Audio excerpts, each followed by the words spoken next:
As-tu entendu les nouvelles ce matin? Un jeune président africain s'est tenu devant le monde, a regardé Trump droit dans les yeux et a dit ce que le monde entier a trop longtemps eu peur de dire. Ce n'était pas une rumeur, ce n'était pas une fuite, c'était réel. Et cela a secoué la politique mondiale jusqu'à son cœur. Peu de gens ont le courage de faire ça, mais Ibrahim Traoré l'a fait. Président du Burkina Faso, à peine trentenaire, vêtu de son uniforme militaire, calme et inébranlable, au milieu d'une mer de costumes de luxe. Un homme venant d'un pays que les médias mentionnent rarement, et pourtant, aujourd'hui, tous les regards étaient tournés vers lui. Cela s'est passé au sommet mondial du leadership à Genève, un rassemblement des personnes les plus puissantes de la planète. Présidents, premiers ministres, milliardaires et géants de la tech étaient assis côte à côte sous des lustres qui valent plus que la plupart des villages. Ils étaient venus pour parler de paix, de croissance et de l'avenir de l'humanité, du moins sur le papier. Mais personne ne s'attendait à ce qu'il se passe quelque chose de réel. Traoré n'est pas venu pour réseauter. Il est venu pour faire taire la salle. Reste avec nous, car ce que tu es sur le point d'entendre pourrait bien entrer dans l'histoire. Quelques minutes après le début du sommet, les lumières de la scène se sont atténuées et le premier grand intervenant est monté sur scène. C'était Trump, connu dans le monde entier pour son ton brusque, ses déclarations imprévisibles et ses opinions sans filtre. Vêtu de son costume emblématique et de son sourire confiant, il a regardé la grande salle remplie de dirigeants du monde entier, a marqué une pause dramatique, puis a lancé une phrase qui allait provoquer des ondes de choc bien au-delà de ces murs. « Quand vous regardez l'Afrique, a-t-il dit d'un ton détaché, vous ne voyez que chaos et corruption, vous ne savez pas qui dirige quoi. Franchement, c'est un désastre. Un vrai gâchis. » Quelques rires gênés ont parcouru la salle. Certains dirigeants se sont agités sur leur siège, ne sachant pas s'il fallait rire, protester ou faire semblant de ne pas avoir entendu. Quelques-uns ont hoché la tête, peu, être par habitude ou par peur, d'attirer l'attention. Les caméras clignotaient, les regards se croisaient. Le marbre au sol et les lustres dorés semblaient soudain plus froids, plus lourds. Mais, de l'autre côté de la salle, Ibrahim Traoré n'a pas bronché. Il n'a pas souri. Il n'a pas cherché du regard qui l'observait. Il s'est simplement levé, lentement, calmement, comme s'il attendait ce moment précis depuis toujours. Le bruit de ses bottes sur le sol poli résonnait presque trop fort. Dans le silence stupéfait, quelques têtes se sont tournées, puis d'autres. Les agents de sécurité se sont légèrement tendus. Les journalistes ont saisi leurs stylos, un à un. Les regards ont suivi son avancée vers l'allée centrale. Sans se presser, sans hésiter. Chaque pas avait du poids. Chaque pas était une déclaration. Arrivé au devant, il s'est arrêté juste avant le pupitre. Il n'a pas saisi le micro. Il n'a pas ajusté son col. Il a simplement regardé Trump, a soutenu son regard et a dit « Avec tout le respect que je vous dois, monsieur Trump, vous n'avez aucune idée de ce qu'est réellement l'Afrique. » La salle s'est figée. On aurait dit que des cœurs avaient sauté un battement. Les têtes se sont tournées si vite qu'on pouvait l'entendre. Certains ont poussé un petit cri de surprise. D'autres ont instinctivement saisi leur téléphone. La régie média s'est illuminée de voyants rouges. Enregistrement en cours. Traoré ne criait pas. Il n'était même pas en colère. Mais en une seule phrase, il venait de briser un silence qui durait depuis des décennies. Son uniforme tranchait avec les smokings et les costumes bleu marine autour de lui. Le drapeau du Burkina Faso brillait sur sa poitrine, sous les projecteurs. Sa posture était ferme, inébranlable, comme si le poids de générations entières reposait sur ses épaules et au lieu de s'effondrer, il se tenait plus droit que jamais. Toutes les caméras étaient désormais tournées vers lui. Tous les murmures avaient cessé. Ce qui avait commencé comme une réunion diplomatique de plus avait changé. L'air n'était plus chargé de protocole. Il était rempli de vérité, de tension, de quelque chose de vivant. Puis, Traoré a fait un petit pas en avant. Non pas vers Trump, mais vers le centre de la salle. L'espace s'est ouvert devant lui comme une scène, et avec tous les regards rivés sur lui, il a commencé à parler pas avec colère, pas avec rage, mais avec une clarté si tranchante qu'elle allait plus loin que n'importe quel cri. L'Afrique n'est pas le chaos. L'Afrique n'est pas la corruption. L'Afrique, c'est l'histoire. L'Afrique, c'est la résilience. La salle resta silencieuse, mais ce n'était plus un silence d'inconfort. C'était celui qui survient quand les gens comprennent qu'ils sont témoins de quelque chose dont ils ne peuvent détourner le regard. Traoré ne jeta pas un œil à des notes. Il n'en avait pas. Sa voix était calme. Ses mots précis. Comme s'il ne s'adressait pas à la salle, mais à travers elle, à quelque chose de plus ancien, de plus vaste. Quand vos ancêtres sont arrivés sur nos terres, ils n'y ont pas trouvé le chaos. Ils ont trouvé des civilisations, de l'or, de la sagesse, des royaumes qui commerçaient, soignaient, enseignaient et vivaient en équilibre. Ce qui est venu après, ce n'était pas un partenariat, c'était un pillage. Il fit une pause. Vous avez tracé des frontières sans tenir compte des langues, des tribus, de l'histoire. Vous avez réduit des générations en esclavage, et quand nous avons enfin obtenu notre indépendance, nous avons hérité de systèmes qui n'avaient jamais été conçus pour nous servir. Ils étaient faits pour échouer. Un frisson d'inconfort traversa quelques visages. D'autres se penchèrent en avant. La vérité était brute. Elle grattait le vernis diplomatique et révélait l'échafaudage de l'hypocrisie en dessous. Oui, nous avons des problèmes, poursuivit Traoré. Mais laissez-moi vous demander pourquoi. Parce que vos téléphones fonctionnent grâce à nos minerais. Vos desserts sont sucrés par notre cacao. Vos voitures et vos usines tournent grâce à notre pétrole. Il marqua une autre pause, laissant le contraste planer dans l'air comme une fumée. Et en retour, nos enfants mangent une fois par jour, quand ils ont de la chance. Nos jeunes arpentent les rues avec des diplômes en main et nulle part où aller. Nos hôpitaux manquent de médicaments, pendant que nos ressources remplissent vos coffres. Quelques dirigeants baissèrent les yeux. D'autres échangèrent des regards mal à l'aise. Personne n'interrompit. Personne n'osa. Vous nous traitez de corrompus, dit-il lentement.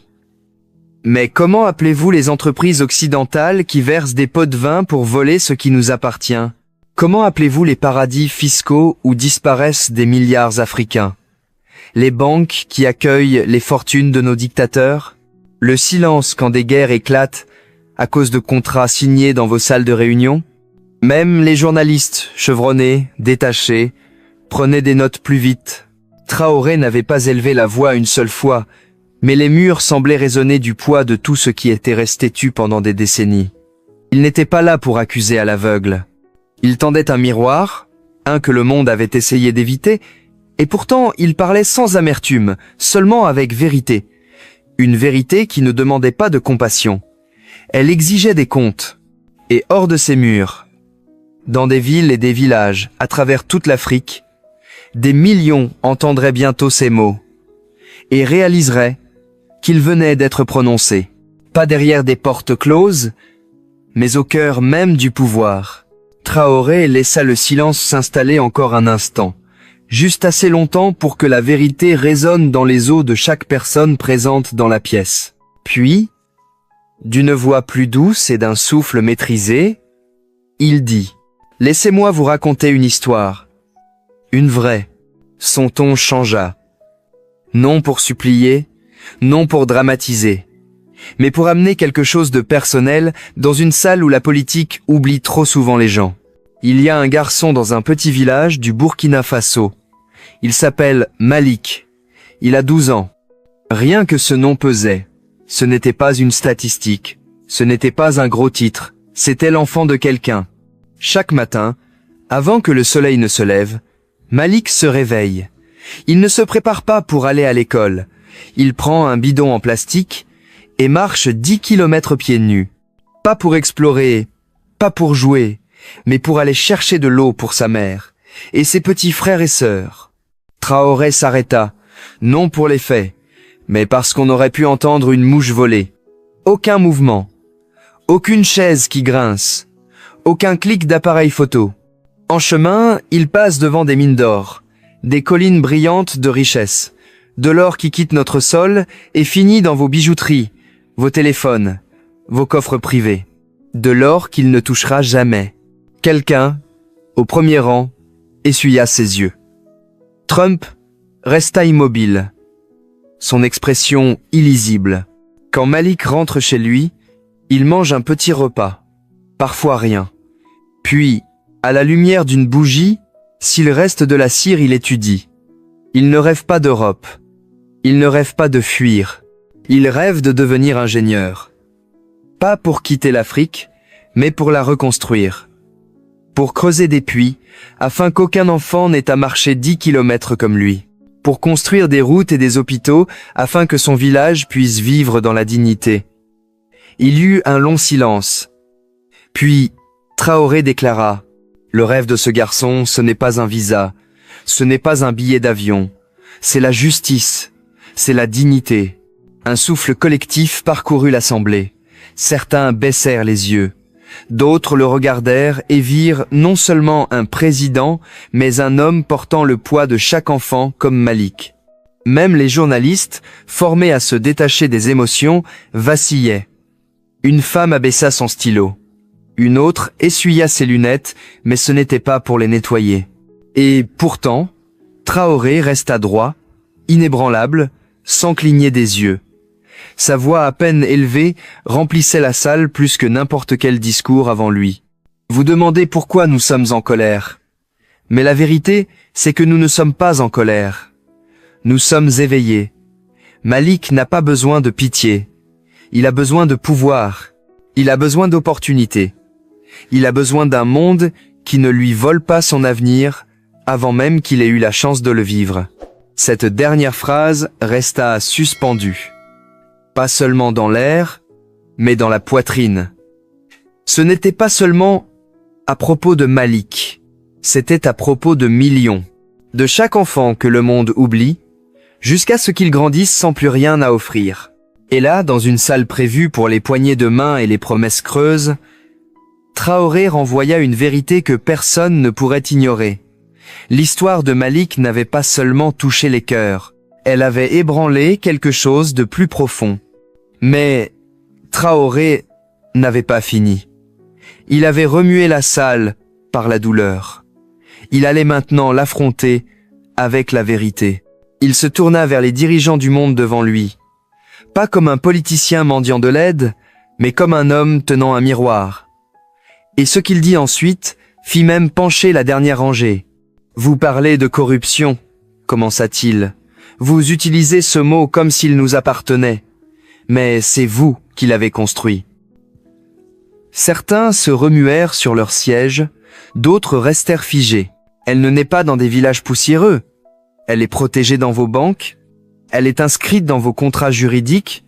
Elle est dissimulée dans les paradis fiscaux que vous avez créés. Quelques conseillers échangèrent des regards nerveux. Mais Traoré poursuivit.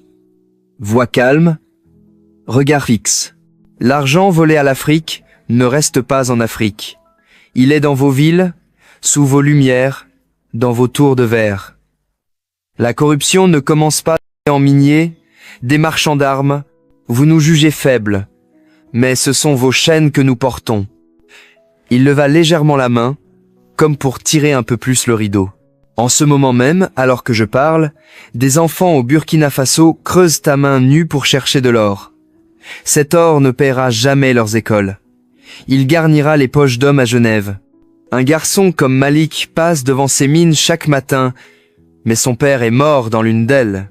Enterré vivant lors d'un effondrement. Aucun rapport. Il travaillait pour une société étrangère qui a quitté le pays sans même présenter d'excuses. Son école n'a pas de toit. Ses rêves n'ont aucune protection. Et pourtant, on nous dit d'être patient. Il s'arrêta brièvement et balaya la salle du regard comme pour défier quiconque de nier. Ce garçon n'a pas besoin de pitié. Il a besoin de pouvoir. Pas d'une collecte de dons. Pas d'un hashtag. Il a besoin que le monde cesse de voler ce qui ne lui a jamais appartenu. Commentez si vous croyez que Traoré dit la vérité. que le monde continue d'ignorer. Vous dites que l'Afrique a échoué. Mais comment un arbre peut-il grandir si vous coupez sans cesse ses racines? Chaque fois que nous nous relevons, vous changez les règles. Chaque fois que nous bâtissons, vous déplacez le but. Chaque fois que nous rêvons, vous achetez la terre sous nos pieds. Un léger souffle d'étonnement s'éleva quelque part au centre. Personne ne rit, personne n'osa.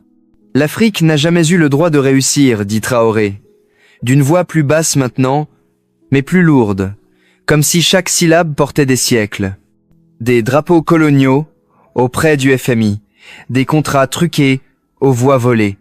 On nous a transmis un système brisé et on nous a blâmés pour les fissures. Il fit une pause, laissant le silence s'installer. Nous réclamons l'espace pour respirer, pour créer, pour nous élever. Ces mots n'étaient pas forts, mais ils résonnaient plus fort que n'importe quel hymne chanté lors de ce sommet. Ce n'était plus un discours. C'était une révélation. La salle n'était plus la même qu'une heure plus tôt. Quelque chose d'irréversible venait de se produire. Puis, vinrent les mots, accélère le moment. Nous ne demandons pas la permission. L'Afrique est prête à se lever. Et moi, Ibrahim Traoré, je serai le premier à me lever. Un silence suivit. Puis un seul applaudissement. Puis deux. Et soudain, toute la salle explosa. Les présidents d'Amérique latine se levèrent les premiers, les yeux brillants de quelque chose de plus fort que le respect. Les ministres d'Asie suivirent, les mains levées en applaudissements.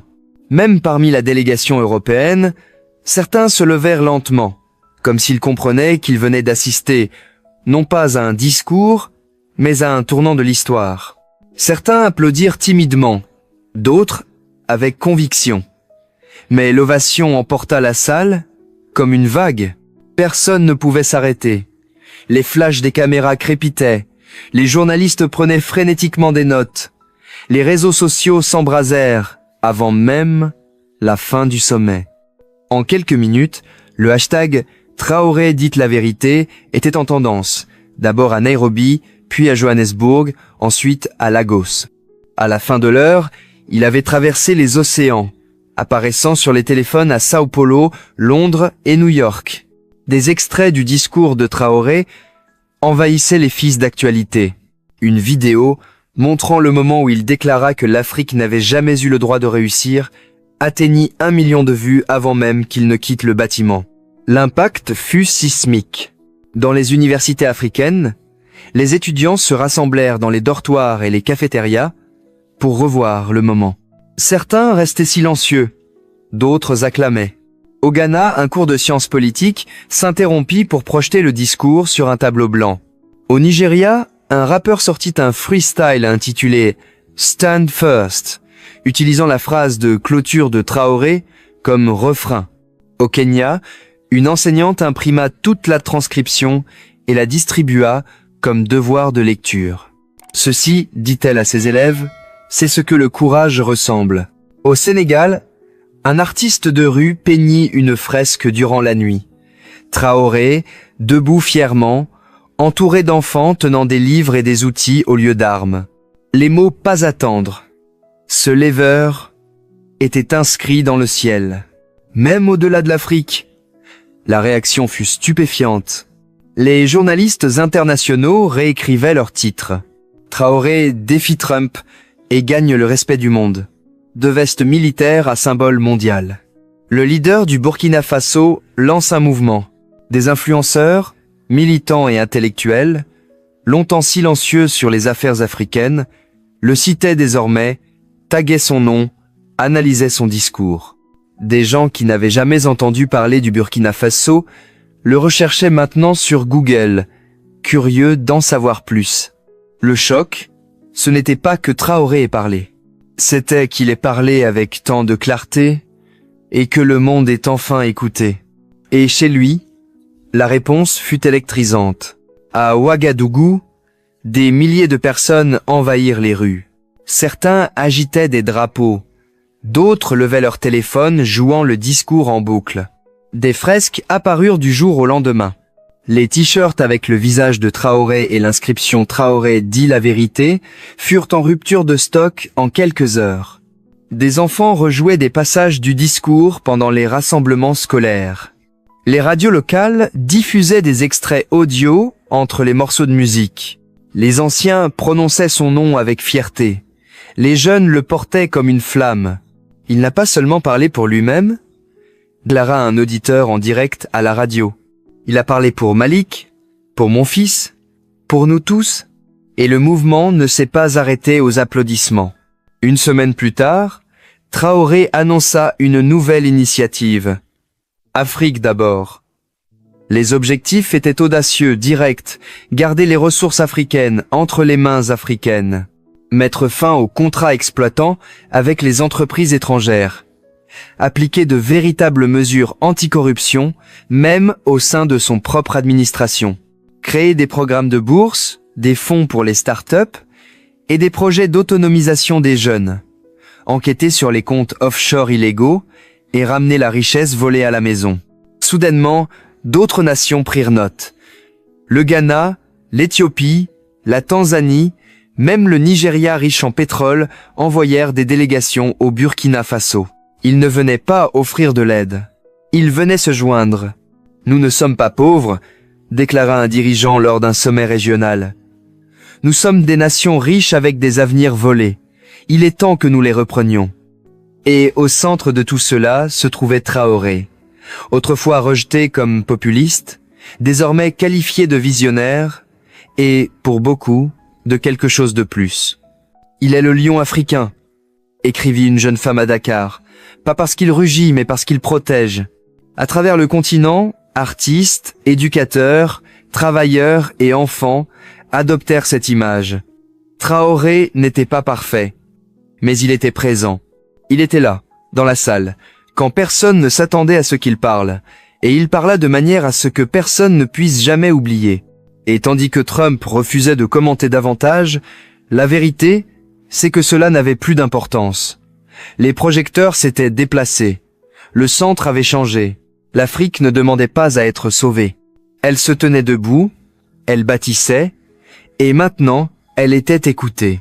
Mais Traoré ne s'arrêta pas après les applaudissements. Dès qu'il quitta la scène du sommet, ses prochaines étapes étaient déjà en mouvement. Le discours à Genève avait fait l'histoire. Oui. Mais quand les caméras se détournèrent et que les titres disparurent, il retourna à la poussière, au bureau, au système brisé encore debout dans son pays. Et c'est là que le véritable leadership commença. L'initiative Afrique d'abord passa de la vision à l'action. Traoré fit adopter de nouvelles lois minières qui privilégiaient la propriété locale. Il signa une législation anticorruption qui tenait même ses plus proches alliés responsables. Il lança des programmes nationaux pour la jeunesse, finançant des start-up, formant des ingénieurs et élargissant les bourses pour ceux comme Malik qui rêvaient à la lumière d'une bougie.